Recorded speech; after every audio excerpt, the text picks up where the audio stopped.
سلام بچه‌ها، خوب هستین؟ به یه ویدیو دیگه خیلی خوش اومدین. امروز گادفادر رو داریم، بالاخره قولش داده بودم اومدم باش بالا بگیرم. خودتو معرفی کن داش. چه خبر؟ چیکار می‌کنی؟ چند وقت تایلندی؟ راجع به زندگی خودت به ما بگو داشتم. خب ادریسم که ادریس بابا. بله. بله. 15 سال تایلندم. بعد کلش هم که تو پاتایا بودم و دیگه یه سری سفرام بقیه شهرها رفتیم. بله. اینجا هم الان فعلا بیزینس بار دارم. با بیزینس بار. حالا میرسیم به اونا. ادریس جان، ما می‌خوایم از روز اولی که تو اومدی اینجا زندگی کردی، یعنی سوال من اینه. تو خودت خیلی راحت بگو چطور شد که زندگی تو شروع کردی؟ یعنی خیلی راحت راجع به زندگی توی تایلند اینکه تصمیم گرفتی چطوری شروع کردی؟ از موقعی که تصمیم گرفتی تو ایران بودی و زندگی تو چطوری همون اول شروع کردی دوست داریم بشنویم. خب ببین، هر کسی یه رویایی داره تو زندگیش دیگه. من از همون بچگی میدونستم تو ایران نباید بمونم. همیشه منتظر این بودم که پایان خدمتم بیاد بتونم پاسپورت بگیرم از ایران خارج شم، چون اصلا برای اونجا نبودم. ذهنیتم، فکرم، تفکراتم، هر چی که دوست داشتم، آرزوام اصلا تو ایران امکان پذیر نبود. درسته. واسه همین از همون اول فکرم همین بود که خارج از ایران زندگی بکنی. درسته. وقتی که پایان خدمتم اومد همون روز رفتم برای پاسپورت اقدام کردم. پاسپورتم که اومد همون روز رفتم تور تایلند خریدم. تو اصلا آماده بودی دست به چی میگن، دست به حمله بودی ها؟ چون یکی از دوستان سال قبلش اومده بود تایلند، به من گفته بود خیلی باحاله و خوبه و اینا. خب ما دوست داشتیم بیایم ببینیم. خارج از ایران خارج چیم، گفتم خب اولین کشوری که برم میگم تایلند. خب پس اولین سفری که اومدی یه جورایی خارج کشور تایلند بود. درسته. آره. و چی شد که تایلند انتخاب کردی؟ دوباره بگو اینو. تایلند رو میگم به خاطر اینکه یکی از دوستام اومد. یکی از دوستات معرفی کرد. آره چون که من این سوالی که می‌خواستم بکنم اینه که چی شد که تایلند انتخاب کردی؟ بعد دوستت بهت معرفی کرد. معرفی کرده گفته بود تایلند خیلی باحال، خوش میگذره و اینا. دیگه من تور تایلندم یادم خریدم 700,000 تومان با پرواز. چند سال پیش؟ 15 سال پیش. 15 سال پیش حدودا. چند سالت بود اون موقع اولین بار که اومدی؟ 20 سالت بود. خب بعد خدمت عرض کنم که دیگه اومدم تایلند. یه هفته اینجا ما یه تور یه هفته‌ای داشتیم. درست. اومدم اینجا و بعد خیلی خوشم اومد. با این لیدرمونم رفیق شدم، خیلی با هم دوست شدیم و اینا. اونم بهم میگفت تو خوراک تایلنده، باید بیا اینجا اصلا لیدر بشی، بیا اینجا زندگی بکن. چون با هم خیلی رفیق شدیم تو اون چند روز که ویدیوش هم دارم. اتفاقا توی مثلا 3-4 روز گذشته بود. یه روز داشتم راه میرفتم تو کوچه هتل، گفتم بچه‌ها داشتم از دوستام ویدیو میگرفتم، گفتم من بیام ایران سری برمیگردم تایلند. من تصمیمم گرفتم میخوام بیام ایران کارامو بکنم، بیام تایلند زندگی کنم. خب پس بار اول توریستی اومدی تایلند تقریبا 4-15 سال پیش. چند وقت تایلند بودی؟ یه هفته بودی و با تور لیدر هم رفیق شدی و برگشتی ایران که دوباره برگردی تایلند. اومدم ایران یه هفته اول هر شب خواب تایلند رو می‌دیدم. هممون همین خاطره رو داریم. واسه هممون من تا 3 ماه ویزای چی تحصیلی می‌خواستم 3 ماه همش از خواب بیدار میشم کجا تایلندم یا ایرانم. دقیقاً این سوالا رو خودش می‌پرسه. خب تو یه هفته اولش که این بود، ولی دقیقاً یه ماه بعدش اومدم به بابام گفتم که می‌خوام برم تایلند زندگی کنم. بعد خیلی گیر داد چون من یه دونه بچه‌ام، کلا تک پسرم، کلا تک فرزندم هستم. بعد تو ایرانم کار نکرده بودم تا الان راستشو بخوای. تا اون سن 20 سالگی یکی دو جا یه سری کارهای مثلا استودیو، کار موزیک می‌کردم قبلا. استودیو اینا می‌رفتم. کار رپ و این چیزا مثل اینکه کار می‌کرد. درسته؟ ما نسل یکی. واو ایول. اون موقع سوشیش کس و اینا دیگه. من اولین آهنگم باورت نمی‌کنم 13 سال 22 سال پیش بود. ایول داشت. هممون یه رویای رپر شدنی اون موقع داشتیم. خیلی مد بود اون موقع آخه. اون جایی که من کار می‌کردم همه این بچه‌ها اونجا بودن. من تو استودیو اوجمر کار می‌کردم، توی صدخندان نبش اتوبان سید شیرازی. اون موقع مثلا تتلو، پیشرو، همه اینا میمدن اونجا با هم مثلا رفیق بودیم. بعد از اونم رفتیم یه جا دیگه، استودیو مهرما تو یوسف آباد. اصل دیگه دوران کاریم اونجا بود توی من نمیدونستم اینو. چه باحال. آره نه اونجا هم همه مثلا بگم همه این رپرایی که الان میبینین اصل یکی‌ها همشون اونجا رکورد میکردن. حالا جای دیگه هم رکورد میکردن، نمیگم فقط اونجا، ولی چند تا کلا استودیوهای کمی بوده قطعا اون موقع. استودیو کرگدن بود، یه دونه 321 بود، یه دونه همون اوجمر بود، یه دونه هم مهرما. چند تا استودیو مثلا اصلی بود که کار میکردن. بعد خدمت عرض کنم که آره توی دیگه کارم همون استودیو بود، دیگه کار نکرده بودم. پدرم بهم میگفتش که تو میخوای بری تایلند، تو تا اصلا کار نکردی، تو میخوای بری اونجا چیکار بکنی؟ ایوه سوال خوبیه. تو چیکار داری؟ من صحبت کردم اونجا با یکی دو تا این لیدرها، به من گفتم بیا اینجا بالاخره کار پیدا میکنی و اینا. قبول نمیکرد. گفتم بابا تو به من $1000 بده من میرم. $1000 رو موقع فکر کنم میشه مثلا 900,000 تومان 800,000 تومان. $1000 گرفتم اومدم تایلند.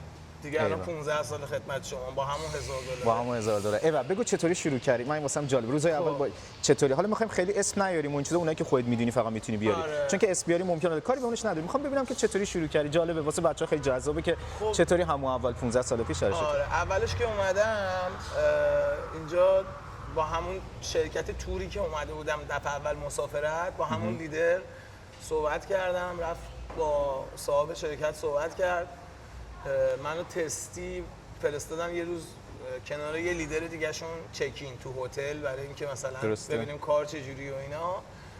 روز دومش دقیقاً مشتری خیلی زیاد، موقع ایرانی خیلی زیاد میومد تایلند. شنیدم اون موقع خیلی زیاد بوده. دیگه منو تنهایی فرستادن. یه اتفاقا 7 تا هنوزم باهاشون دوستم. 7 تا بچهای گل اصفهان بودن، اومده بودن. هر هفتهشون اون موقع مثلا تور فروختن واقعا هنر بود. مثلا یه دونه تور میفروخت، مثلا یه جای گردشگری میفروخت. خب خیلی کاره مثلا شاخی کرده بود داره. ولی من از اونها $1400 پول گرفتم. یعنی یه وقتی برگشتم آفیس صاحب شرکت اصلا تعجب کرده بود. با $1400 اومدی؟ چه جوری مثلا تو روز اول الانش هم بگیری خیلی تو مثلا چیکار کردی؟ گفتم آقا گرفتم، خوششون اومدم من دیگه. خب آدم با بچه‌ها مچ میشم همیشه. با هر شخصیتی داره دیگه. واقعا لیدری هنره. حالا الان که دیگه لیدری نمی‌کنم ولی چون که هنر ارتباط گرفتنه دیگه. شغل سختیه. شما دکتر میاد پیشت، مهندس میاد پیشت، معلم میاد پیشت، دزد میاد پیشت، قاچاقچی یعنی همه جور آدمی میاد پیشت. واسه همین تو باید بدونی با هر کدوم چجوری صحبت کنی. اگه بخوای با همه یه جور رفتار بکنی لوز میدی، نمیتونی به اون چیزی که میخوای برسی. اینطور. چند وقت تور لیدر بودی اون موقع؟ چند وقت تور لیدری کار کردی؟ خیلی سال. آخه من در کنار تور لیدری کارهای دیگه هم کردم. من مثل ربات کار میکردم. آره خب حالا بگو مثلا هم اینکه کلا به طور کلی بگو چند سال تور لیدر بودی و بگو چه کارهایی هم مثلا می‌کردی. بذار اون داستان درستشو بهت بگم. من اومدم اینجا تور لیدری کردم توی این شرکت، ولی خب هنوز جوان بودم و خام. جوان و جویای نام. آره یادم توی یکی از میتینگایی که گذاشته بودیم توی آفیس این خانم رئیسمون با من بد صحبت کرد. بهم خیلی برخورد. همونجا پا شدم بهشون گفتم من دیگه کار نمی‌کنم. اومدم بیرون یه هفته 10 روز گذشت، دیدم پولا داره تموم میشه کم کم، اوضاع خرابه. چیکار کنیم چیکار نکنیم؟ رفتم واکینگ استریت همین پاچایا. بله. اون موقع یه دیسکو اینجا بود، دیسکو تونی. دیگه همه ایرانی‌های قدیمی کسی که بیاد موقع وقتی من بودم بودش، اواخرش بود البته. میشناسن. رفتم اونجا روزی 300 بعد از ساعت 8 شب تا 3 صبح جلو در وای میستادم. میگفتم آقا بفرمایید داخل دیسکو ایرانی. انگلیسی صحبت می‌کردی، ایرانی صحبت می‌کردی؟ مشتریش ایرانی بود فقط. مشتریش ایرانی بود. دیسکو ایرانی بود. آها پس تو ایرانی صحبت می‌کردی. موقع آمار ایرانی. مثلا ایرانی‌ها رو میگفتم آقا بیاین داخل و بفرمایید و فلان اینا. دیگه از اونجا شروع کردم با شبی 300 تا که دیگه شما میدونی شبی 300 تا اصلا موقع یه دوست دخترم داشتم باهم زندگی می‌کرد. شب می‌خواستم برم خونه 2 تا 50 بعد غذا می‌خریدم. حالا تبلیغ بد نکنم، یه پاکت سیگار می‌خریدم، 100 بعدش میمون. فردا صبح که خواب پا می‌شدم دوباره ناهار 50 بعد با هیچ خالی میرفتم دوباره بله سر کار. یعنی اون موقع که میرفتم سر کار شب نودل می‌خریدم، این نودل دعوتی‌ها می‌خوردم که بتونم شب بگذرونم. من فکر کنم اون اوایل که اومدم خودت هم یادته من واسه رستوران ایرانی کار می‌کردم، رفتم برگه واسه رستوران پخش می‌کردم روزی 150 بعد تازه اگه به من میده. درست. آره دقیقاً. خدمت عرض کنم که از اونجا شروع شد. بعد از تونی که دیگه کار کردم دوباره برگشتم تو همین شرکتی. چند وقت تونی کار کردی؟ هولوش بهت بگم مثلا 6 ماه. 6 ماه هم تونی بودی درسته؟ آره. ولی تو همون تایم دوباره برگشتم به همین کمپانی که لیدری می‌کردم. اومدم گفتم معذرت می‌خوام من غلط کردم. آره غلط کردم. خب جوان بودم، غرور داشتم دیگه. میدونی چیه؟ شما باید غرورت بشکنه. شما باید خورد بشی تا بتونی خودتو بسازی. موافقم. بعد هم لیدری میکردم روزا تا شبم میرفتم سر کار دیگه اون کار قبلی نگه داشتی، لیدری هم این دفعه لیدری هم دوباره میکردم. چه تا وضعیتی. یه دیسکو دیگه باز شد اسم دیسکو پیر من ندیدمش دیسکو پیر هم آره. همون موقع باز شد. کجایی بود این دیسکو؟ ایرانی بود چطوری بود؟ خارجی بود. دیسکو خارجی بود، تازه هم باز شده بود، خیلی شیک و تمیز و اینا. بعد دنبال کار بهتر بودم. اینجا حقوقم میشد ماهی 9000 تا، شنیده بودم پیر 12000 تا میده، یعنی روزی 400 بت میده. درسته. رفتم اونجا گفتم آقا من دنبال کار میگردم و کیه و اینا. گفتن آقا ما یه مارکتینگ منیجر داریم. داداشمه الان این مارکتینگ منیجری که بهت میگم. ایوالله. روابط همه رو نگه داشتی از اون موقع. الان برات توضیحشو میدم. رفتم داخل و گفتم که hello I'm looking for job انگلیسی اینا. بعد یهو بهم گفت کجایی؟ گفتم ایرانی ام. گفت خب بابا فارسی حرف بزن. این اتفاقا زیاد میفته. داداشم سایمون، حالا اینجا بهش میگن اسمش سایمونه و اینکه هنوز با هم رفیقیم، رفیق صمیمی داداشی، که اونجا به من اون کار داد. همون کاری که بعد تونی میکردم اومدم اینجا انجام پیر انجام دادی. درسته. آره توی پیر چون مشتری خارجی بود، یهو مثلا اونا 7-8 نفر 5-6 نفر جلو در بودیم، بعد مشتری می‌بردیم بالا، مثلا یکی 5 نفر در روز می‌برد، یکی 10 نفر، یهو من توی روز 100 نفر رو می‌بردم تو. یقه می‌کردیم. آره همین شد که اونجا مثلا پروموتر بودم، میگفتن اسمش پروموتر بود این کاری که می‌کردیم. درست. بعد سری شدم مثلا تو یه ماه شدم هد پروموتر. ایوه. بعد خدمت درس کنم دوباره انرژی میذاشتی. آره. گرم اونجا فلان تو میرفتی میگرفتی طرف. اولین جایی که زندگیم یه ذره تغییر کرد بهتر شد، یکی از همین مشتریایی که تو خیابون گرفتم بردم داخل دیسکو با من رفیق شد، یه آقای پاکستانی بود.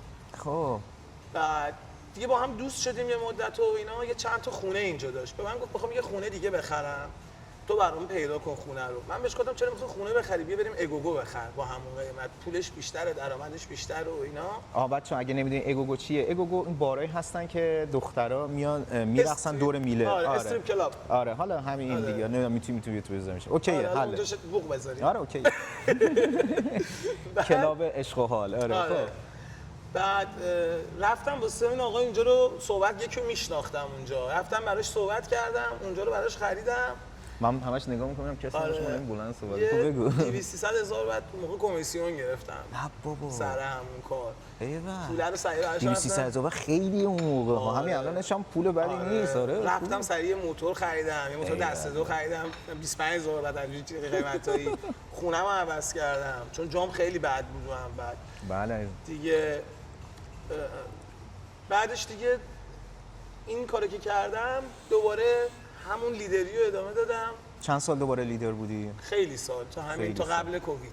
تا قبل کووید. تا قبل کووید لیدری رو ادامه دادم. در کنارش شدم منیجر اگوگو، یعنی شدم مدیر. منیجر اگوگو کجا؟ تو واکینگ استریت. تو همون واکینگ استریت. همون جایی که برای همون آدم خریده بودم. شدی منیجرش این دفعه. آره یه تایمی بینش چند سال، اینا زمانه، حالا دارم برات خلاصه میکنم میگم. بله متوجهم. که بالاخره شدم منیجر اونجا بعد از کلی تجربه‌ای که اونجا کسب کردم، دوباره تو خیابونش واسطادم کار کردم، بالاخره شدم منیجر اونجا دستم بود. چند وقت منیجر بودی؟ اونجا یک سالی اونجا دست من بود، بعدش اونجا رو فروختیم. آها خب.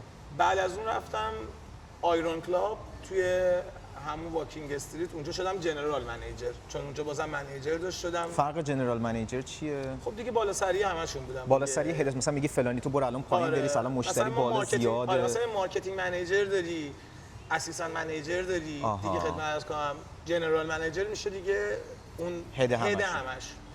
چه حساب و کتابی داره بچه؟ کلاب میبینیم میرفتم نمیدونم پشت بندش چه خبره، پشت زمینه چه حساب کتابایی داره. تو تایلند خب بهمون نامردی زیاد شده. من وقتی بگو ازش بگو چی والکت و اسم اونجایی که حالا بودم اون والکت بود، اونجایی که بستیم من برداشتم کل تیممو، حالا اون ماماسانم و تمام کسایی که اونجا کار میکردن، سرویس، بارتندر، همه رو برداشتم آوردم با خودم آیرون. آها.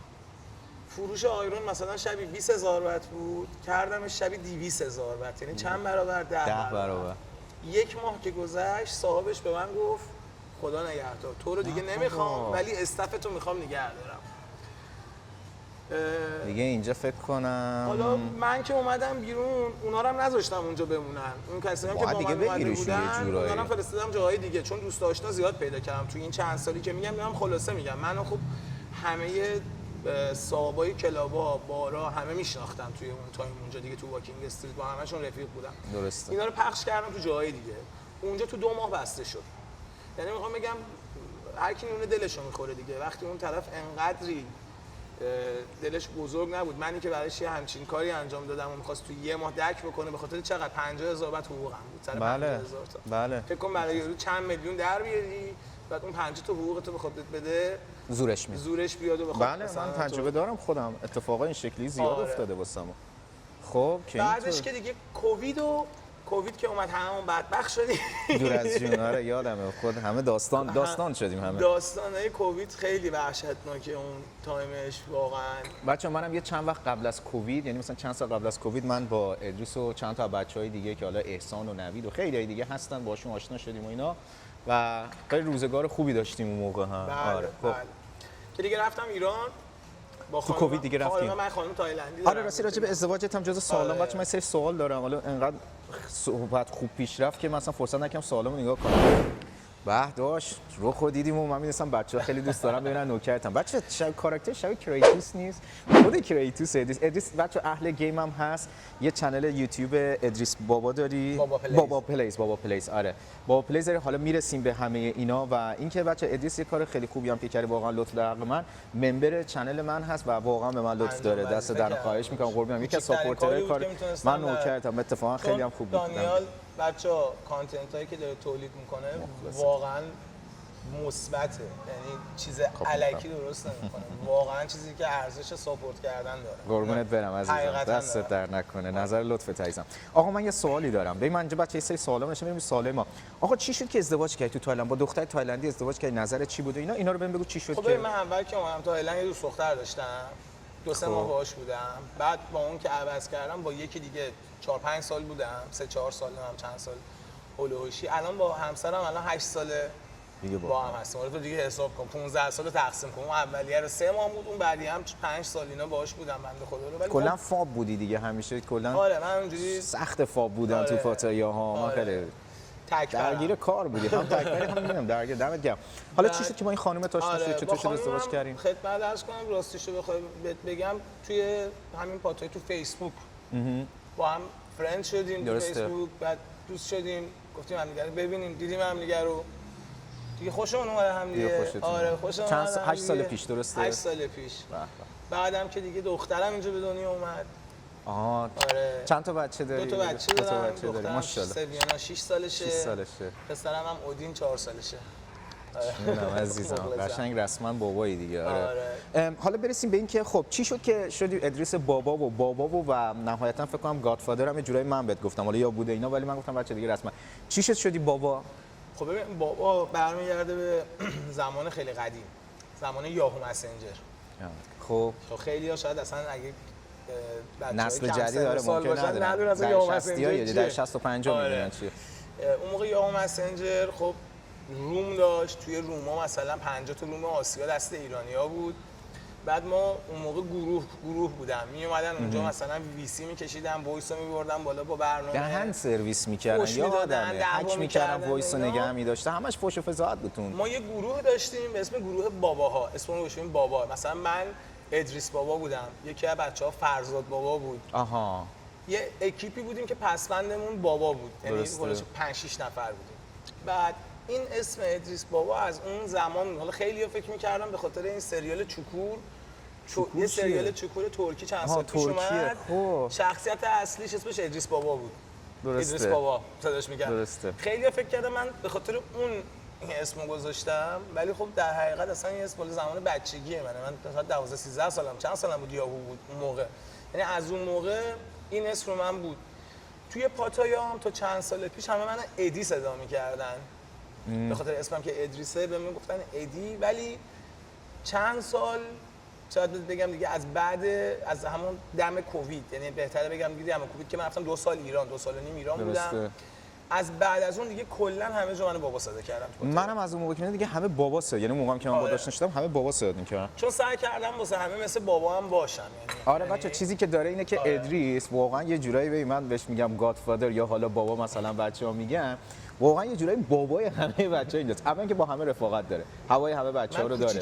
خواهش می‌کنم عزیزم، نه راحت میگم قربونت برم عزیزم، خیلی خاکی خیلی خودمونی ولی واقعا هوای بچه‌ها رو داره و اینکه با همه رفاقت داره، خیلی قدیمیه اینجا، بچه‌ها میشناسنش و چی میگم واقعا اصلا یه خاکی خورده دیگه تو کل واکینگ استریت سوئیشیش این جایی که همه مثلا میریم دیگه. ادریس قشنگ اینجا بزرگ شده و بچه دارم که شدی دیگه رسما دیگه همه بهت گفتیم بابا دیگه، چون دیگه همه میگفتن واقعا شدی ادریس بابا. و حالا بابا اون موقعی که الان میگیرم رسیده به بیزینساش دیگه من بهش گفتم گادفادر، چون که الان اینجا یه کمی قضیه دیگه داره جدی‌تر میشه. آره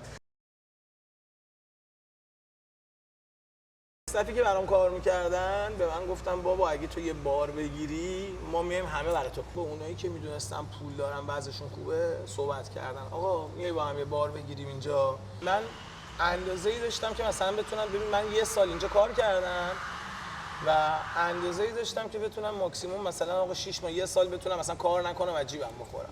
به یارو اوکی رو دادم، تو راه برگشت خونه ببین دانیال اینجا قضیه میخوام بهت بگم قشنگیش اینه، تو راه برگشت خونه که بودم یکی از دخترایی که قبلا برام کار میکرد اومد منو دید گفت ای بابا بار زدی؟ گفتم آره. گفت میخوام من بیام برات کار کنم. استارت من از اینجا خورد.